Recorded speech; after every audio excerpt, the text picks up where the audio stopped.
precisamente estamos hablando de sostenibilidad, de decisiones difíciles y creemos que la política importa, como les decía al inicio, y escuchar de primera mano la experiencia de alguien que ha marcado la historia de América Latina es muy importante.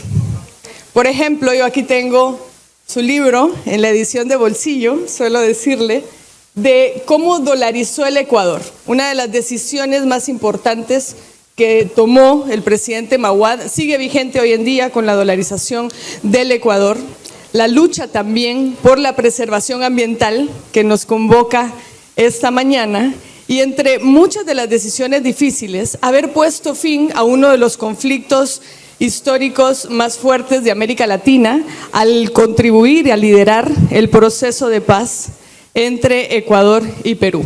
Así que hay muchas cosas que podemos decir del presidente Yamil Mahuad, quien actualmente enseña en Harvard, así que podemos todos sentirnos hoy muy honrados de tener una lección tipo Harvard al tenerlo acá, y yo le agradezco muchísimo siempre su disposición a seguir sumando y contribuyendo a este esfuerzo de la misión presidencial latinoamericana, pero por supuesto de Expo Sostenible con nuestros hermanos del CODES, que ya nos sentimos parte de esta gran familia latinoamericana. Así que, sin más, yo quiero pedirle al presidente Mahuad que nos acompañe en escenario, porque nosotros estamos convencidos, y lo veíamos en el panel anterior, que América Latina es una región de oportunidades y es una región de soluciones también.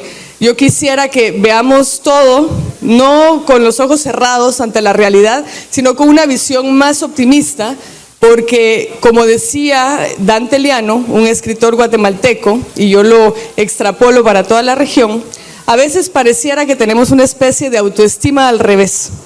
Y somos incapaces de darnos cuenta que nos pasan cosas buenas, que hemos avanzado a lo largo del tiempo, que somos la única región en paz en este mundo que ha optado otra vez por las guerras, que somos una región que puede aportar soluciones sobre la mesa y que no estamos viniendo aquí a pedir permiso, sino a proponer soluciones concretas. Así que, dicho eso, les agradezco que nos acompañen en este segundo día de la Expo Sostenible y quiero invitar a mi querido mentor y amigo, el presidente Yamil Mahuad, a que nos acompañe en escenario. Un aplauso, por favor.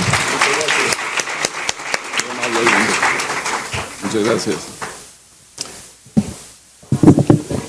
Muchas gracias, es un placer estar aquí. Les voy a pedir un poquito de colaboración. La sala tiene un eco muy fuerte, entonces las conversaciones que están afuera repercuten mucho aquí adentro. Si podemos mantener un poquito de silencio, sin duda eso nos va a ayudar, y tal vez de soluciones cerrando las puertas para que podamos mantener las conversaciones, pero no dentro del salón. La semana anterior vimos en el mundo un evento extraordinario desde el punto de vista tecnológico. Estos astronautas que hicieron un viaje por primera vez en la historia de la humanidad, que fue más lejos que lo que nunca antes ha ido un ser humano, que visitó, circunvaló el lado oscuro de la luna y que regresó y amarizó en un evento visto por miles de millones de personas. La NASA, que organizó este evento, se puso una meta, definió el problema. A mí me gusta decir que el problema es la distancia que hay desde el sitio en el que estoy hasta el sitio en el que me gustaría estar. A esa distancia que falta por recorrer le llamamos problema. Y además estableció que lo más esencial era la seguridad de los astronautas. Más de una vez se postergó el lanzamiento porque la seguridad estaba comprometida.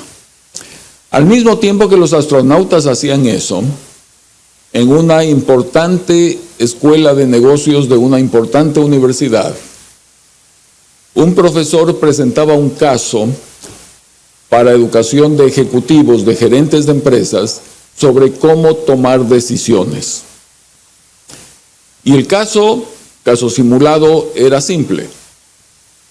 Se trata de una compañía que produce motores para carros de Fórmula 1. Viene la última competencia del año Esa competencia es importantísima, va a ser vista por muchas más personas que las demás competencias porque es la final. Si la escudería gana esa carrera o tiene un buen puesto, gana el campeonato mundial, eso significa muchos millones de dólares en contratos, eso significa un crecimiento de la reputación enorme. El problema es que el motor está teniendo fallas.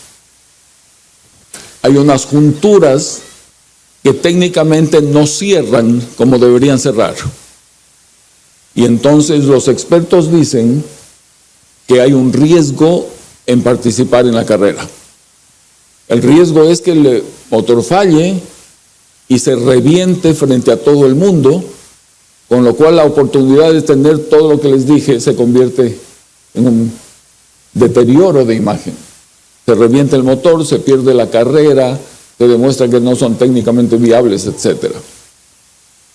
El profesor les pide a los alumnos que se dividan en grupos para que tomen la decisión sobre si participar o no participar en la carrera. Entonces, en cada grupo hay un representante de la empresa que fabrica los motores, hay un representante de la escudería que evidentemente quiere participar porque quiere ganar el campeonato, hay un representante de los expertos que dicen que no hay que correr y un representante del gerente general de la empresa que quiere correr y se produce un proceso de negociación ahí. Piden los expertos, y ocurre en cada grupo, que tenemos que tomar una decisión objetiva. No podemos funcionar en base al miedo. Necesitamos datos técnicos. Y entonces les traen en una lista toda la secuencia de todas las carreras producidas con lo que ha pasado con estos motores en cada uno de esos eventos. Y la pregunta fundamental es si hay una relación directa entre la manera en que funciona el motor y la temperatura del sitio. ¿Cuántas veces el motor ha fallado? ¿Cuál ha sido la temperatura ese día? Y llegan a la conclusión de que no hay una correlación directa entre lo uno y lo otro. Y que por lo tanto sí puede haber algún factor de temperatura, pero no es determinante. En base a eso toman decisiones, vienen a la plenaria, cada grupo dice lo que han decidido, y la gran mayoría de grupos de ejecutivos de primer nivel, de empresas de todo el mundo, de diferentes sectores, toman la decisión de participar en la carrera. Y están muy felices con la decisión. En este momento, el profesor les cuenta que esta simulación inventada está basada en un hecho de la vida real, que ocurrió en 1986, que el presidente era Ronald Reagan y que la NASA decidió enviar al Challenger al espacio. 7 astronautas, primera misión civil, una maestra de escuela. Todos los Estados Unidos veían eso, sus hijos en su casa, sus alumnos en la escuela. Era un momento de tecnología y de triunfo tecnológico perfecto. El cohete sale y a los pocos segundos explota en el aire, mueren absolutamente todos y se produce la tragedia más grande en ese campo. Y les dice el profesor que basado en ese caso se hizo la simulación de los coches de carrera. Y entonces, ¿cuál es la simulación? En el caso de los coches es el motor del auto, en el caso del Challenger es el cohete de la nave espacial, en el caso del carro es la temperatura de la pista, en el caso del Challenger es la temperatura en Cabo Cañaveral, en el caso del carro son unas juntas que no cierran bien, en el caso del Challenger también es un anillo que se terminó llamando el anillo O, que no cierra bien, Y entonces la simulación era prácticamente perfecta. Y también en la NASA se produjo el mismo debate que les estoy narrando que ocurría en la clase. Los expertos decían, no hay que lanzar el cohete, porque ya en previos vuelos ha habido una filtración de gases que pueden contaminar a todo el combustible y volar la nave en pedazos. Pero algunas personas pensaron que era un tema técnico, que debía ser manejado por técnicos, que no valía alarmar a la población, que no valía contaminar el ambiente de colaboración metiendo estos datos que a todo el mundo le molestan, y prefirieron mantenerlo en bajo nivel. Segundo, la empresa que producía los cohetes tenía que cumplirle a la NASA y al gobierno americano. El presidente Reagan iba a presentar su discurso ante el Congreso, el Estado de la Unión, y no podía haber un momento más espectacular que él hablando y de pronto, discúlpenme, hay una llamada desde el espacio, los astronautas llaman a saludar. Eso políticamente es oro puro y no se podía desaprovechar. Tercero, se produjo un debate dentro de la compañía, entre los técnicos que decían no, y el gerente que decía no significa, no me renuevan el contrato, pierdo millones, pierdo prestigio, gana la competencia. Vamos a tomar una decisión, comillas, objetiva. Tráiganme toda la lista de vuelos del Challenger, vamos a ver cuál es la relación temperatura. Y también encontraron que no había correlación directa. ¿Cuál fue el error que cometieron? Todo esto analizado después. Cayeron en dos trampas que cometemos muchos nosotros. La primera, la llamada trampa del costo hundido. Le hemos invertido tanto a este proyecto, tiempo, esfuerzo, dinero, esperanzas. No vamos a frenar en este momento. Eso siempre tiene la tendencia de impulsarnos a hacer las cosas, porque ya hemos avanzado demasiado. Aunque estemos en el borde del precipicio y un paso más nos lleva al precipicio, no podemos frenar ahora. Terrible para toma de decisiones. Y lo segundo es la idea de que los problemas son enemigos de la buena gerencia. Los problemas ocultos son enemigos de una buena gerencia. Los que tapamos, los que no mostramos, los que nos negamos a ver, cometieron esos errores. Y entonces cayeron en otro error de toma de decisiones que se llama el sesgo confirmatorio. De todo lo que me traen, yo voy a escoger solo la información que confirma lo que yo quiero ver confirmado. Y no crean que es una decisión lógica, racional, consciente. Es subconsciente. Nuestra naturaleza humana nos lleva allá. Y no nos damos cuenta que estamos eliminando de la decisión información valiosísima y que nos puede salvar la vida. Entonces, vieron todas las fallas que había habido en los lanzamientos anteriores del Challenger, vieron cuál era el problema y dijeron, pero en ningún caso se produjo una desgracia. Por lo tanto, podemos tratar una vez más.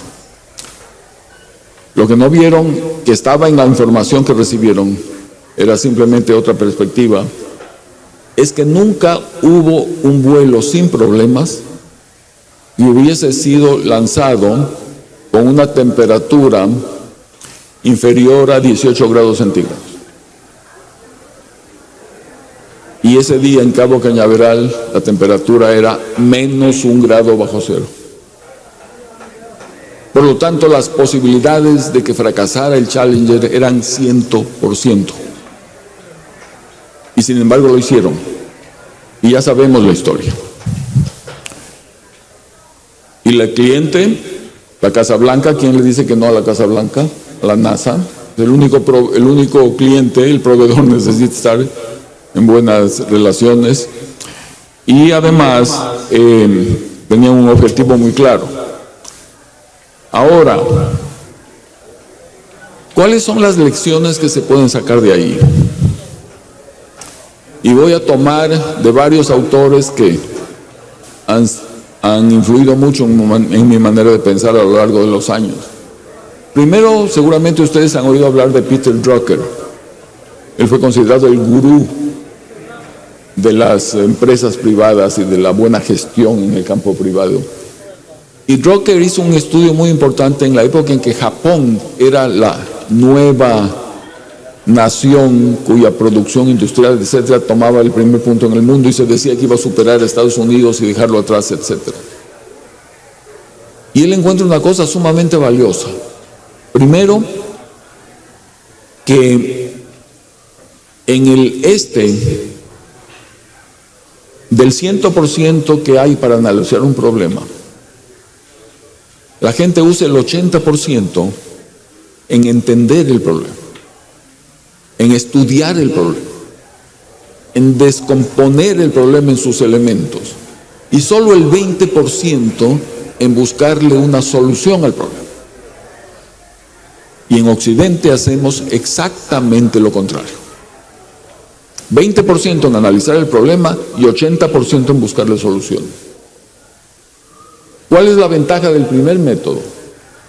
Que si ustedes ponen un grupo inteligente de personas a analizar algo durante un buen tiempo, si llegan a la conclusión de que el problema está configurado así, la solución es obvia. Todos van a llegar más o menos a la misma solución. No gastan tiempo vendiendo la solución, vendiendo la propuesta. No es un trabajo de persuasión ni de convencimiento. Simplemente recogen lo que ya está en la sala, lo que ya ha producido el grupo, y por lo tanto es más profundo, es más valioso y mucho más sostenible. Un segundo punto. Hay que distinguir entre si estamos afrontando un problema o un dilema.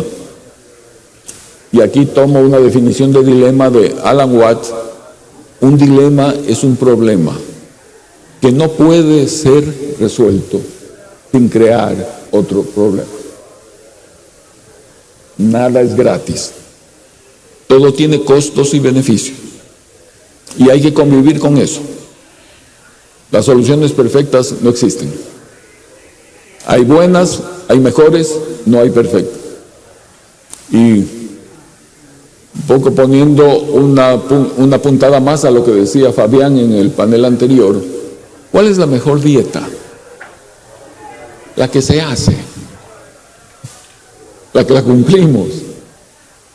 No está el mérito en lo que se ha escrito en el papel, es aquello que lo podemos complementar. Un tercer elemento. Esta persona va donde el médico con un dolor en la espalda y la doctora le dice: usted tiene cálculos en el riñón y lo voy a operar y en 10 días usted puede volver a trabajar sin problemas. Y así ocurre. 10 años más tarde, el mismo paciente viene donde la misma doctora con el mismo dolor y le dice: doctora, por favor, sáqueme los cálculos que se me han vuelto a formar. A ella no le gusta lo que ven, pide más exámenes y encuentra que es un tumor muy avanzado, canceroso en el riñón, donde ya no había posibilidades médicas de curar. Nuevas opiniones, nuevos exámenes, mejor calidad de vida posible, pero el paciente muere. ¿Cuál es la diferencia entre el caso 1 y el caso 2? Mismo dolor, mismo paciente, misma doctora. Que en el caso 1 conocemos el problema y conocemos la solución. Cualquier médico decentemente graduado en el mundo sabe identificar cálculos y sabe extraerlos sin riesgo prácticamente grande para la vida del paciente. En el segundo caso, cáncer en el riñón? ¿Conocemos una parte del problema? ¿Conocemos una parte de la solución? Si conociéramos el problema y la solución, nadie moriría de cáncer. El mismo cóctel de quimioterapia administrado a dos pacientes con la misma enfermedad pueden producir efectos totalmente distintos. El mismo cóctel de quimioterapia administrado al mismo paciente en dos momentos diferentes de su tratamiento puede producir efectos totalmente distintos, por eso hay que irlo regulando. Para el primer caso, en que conocemos el problema y conocemos la solución, necesitamos un técnico, necesitamos un experto, necesitamos un buen gerente. Se complica el micrófono, llamen al señor que sabe de esto. Entonces, es un problema de arreglo rápido. En el segundo caso,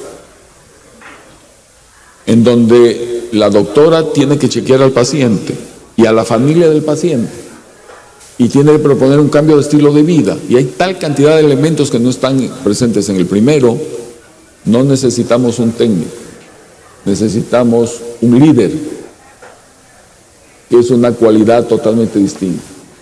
Una persona capaz de pensar en el momento, de tomar los elementos de la realidad, de problemas que conoce poco, pero que le saltan y que tiene que afrontarlos. Esa es una buena diferencia entre lo político y lo académico. En la academia ustedes escogen el tema. En la política el tema desaparece como un hongo de la noche a la mañana y hay que tratar con eso. Por eso hay que tener cuidado con todos los consejos académicos, porque provienen de otra experiencia distinta. Entonces necesitan un líder. Esto es lo que Ronald Heifetz llama liderazgo adaptativo, y distingue el problema técnico del problema adaptativo. Y las decisiones difíciles, por definición, son adaptativas, no técnicas. Otro elemento de una obra que se titula La Hora 25, publicada por allá por los años 60 o 70. La hora 25 no es la última hora. La hora 25 es una hora después. La última hora es la hora 24. La hora 25 ocurre cuando un científico en un laboratorio resuelve inyectarle células cancerosas a un ratón para observar cómo avanza la enfermedad. Dio origen a un proceso irreversible, ya no hay vuelta atrás, y las posibilidades de que las cosas salgan mal son enormes. Qué importante es el tiempo de toma de decisiones. ¿En qué momento estamos del reloj? ¿Tenemos tiempo? ¿Estamos en la hora 24? ¿Estamos entrando en la hora 25? Eso puede marcar la diferencia entre lo uno y lo otro. Y dos aportes, uno más, ajeno. Decimos que en la vida hay que tener valentía, hay que tener coraje. La historia viene de la Grecia antigua. Sócrates, el filósofo, le pregunta al general de Esparta, ¿en qué consiste el coraje? Y el general le dice, consiste en avanzar siempre y no retroceder jamás. Sócrates le dice, bueno, asumamos que usted entró en un desfiladero, se da cuenta de que no tiene salida, de que lo han emboscado, de que lo van a masacrar a usted y a toda su tropa, y la única salida es retroceder, ¿qué haría? Y el general con la misma fuerza le dice, ordenaría la retirada, porque la primera obligación de un general es proteger la vida de su tropa. Y le dice lo obvio, Sócrates, para cumplir con su función primera, está actuando como un cobarde, porque tener coraje es siempre ir adelante y usted está ordenando ir para atrás. General furioso, la historia es que se le abalanzó a Sócrates para castigarlo por semejante ofensa, y ahí Sócrates lo paró, y esta es la perla de la historia. Sócrates le dice, usted está haciendo lo correcto, porque el coraje es la obediencia al sereno juicio.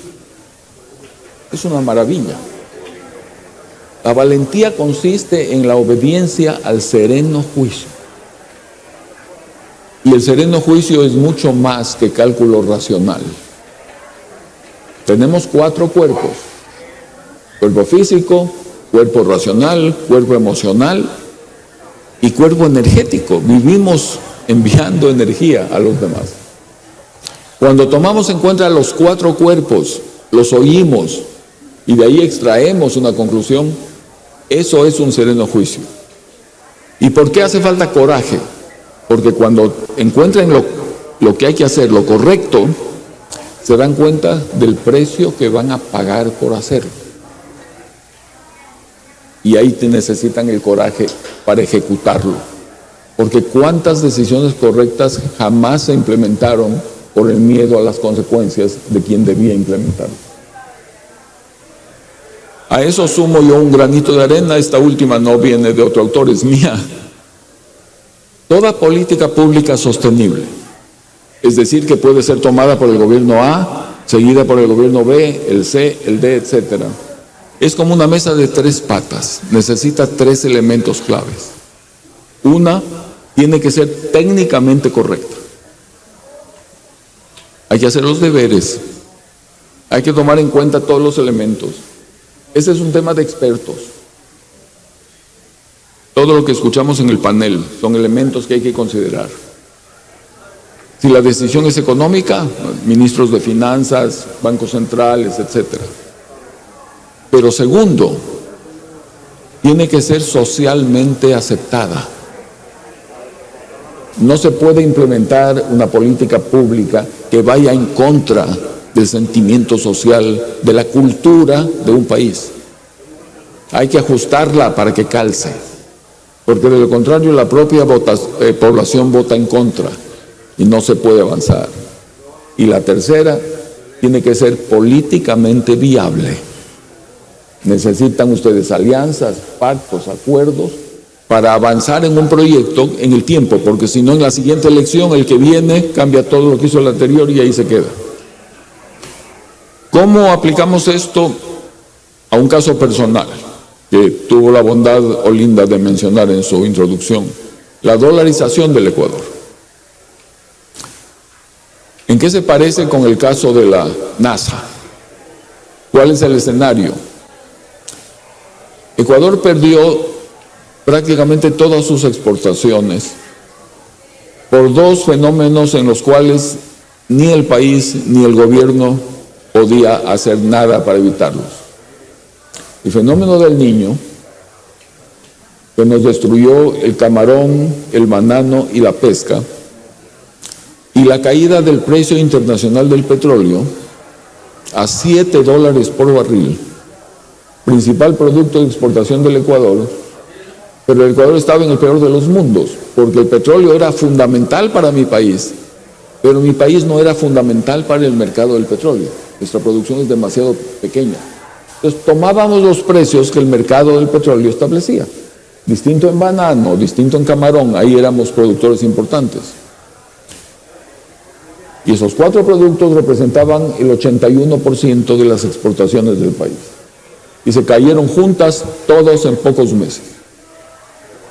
A un país que pierde las exportaciones, ¿qué le pasa? Primero tiene que importar más, no tiene dólares porque no exporta. La demanda sigue igual y crece porque hay que importar más cosas. Al no haber oferta y subir la demanda, ¿qué pasa con la cotización? Sube. Se producen depreciaciones masivas de la moneda que se traducen en inflación de precios, brotes hiperinflacionarios que el Ecuador nunca había tenido, que se traducen en primero malestar, después descontento, después furia social. La gente sale a la calle, quiere un cambio. Pero son elementos que no dependieron de decisiones de un gobierno, que dependen del mercado internacional, y ahí hay que navegar como se pueda. En esas condiciones, no había manera para nosotros de conseguir un préstamo porque se cerraron los mercados por otro evento internacional, la crisis asiática.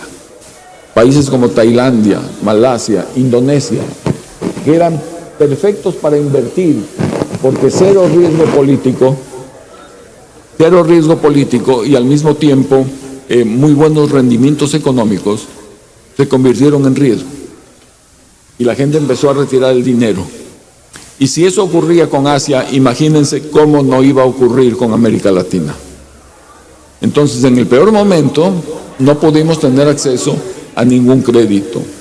Y tampoco tuvimos cómo arreglarnos con el Fondo Monetario Internacional, que era la otra opción. En esas condiciones, la economía caía en picada, nada de lo conocido, ninguno de los métodos que la doctora podía aplicar para un problema conocido podían ser usados. Había que pensar en otra cosa.